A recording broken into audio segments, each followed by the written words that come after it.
మోడీ సర్కార్ కొత్తగా వాయింపుల స్కీమ్ తీసుకొచ్చింది. రైల్వే ఛార్జీలతో జనాన్ని పరేషాన్ చేసిన మోడీ గ్యాస్ రేట్లపై ఫోకస్ పెట్టారు. వడ్డింపుల పథకంలో గ్యాస్ బండను చేర్చేశారు.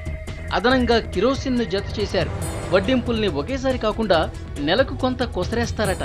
వంట గ్యాస్కు నెలకు ₹5, కిరోసిన్కు లీటర్కు రూపాయి వడ్డించేందుకు రెడీ అవుతున్నారు నమో.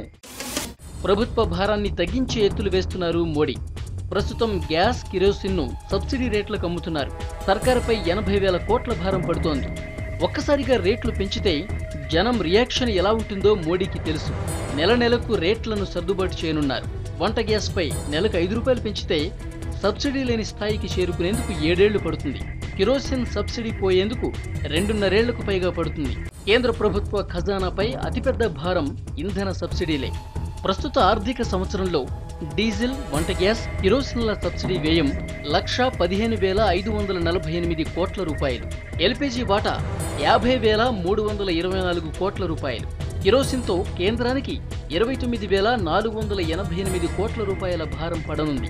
సబ్సిడీల భారం తగ్గించేందుకు మోడీ రూట్లు వెతుకుతున్నారు. వడ్డింపులే పైసలని డిసైడ్ అయిన మోడీ దంచుడు మీద దంచుతున్నారు. రైల్వే ఛార్జీలు పోయాయి, గ్యాస్ రేట్లు రానున్నాయి. బడ్జెట్ సమావేశాలకు ముందే లీకులిస్తున్నారు. విపక్షాల ఆందోళనలతో పరిస్థితులు పరేషాన్ చేసిన బడ్జెట్ తాయిలాలతో జనావేశానికి బ్రేకులేయొచ్చని మాస్టర్ ప్లాన్.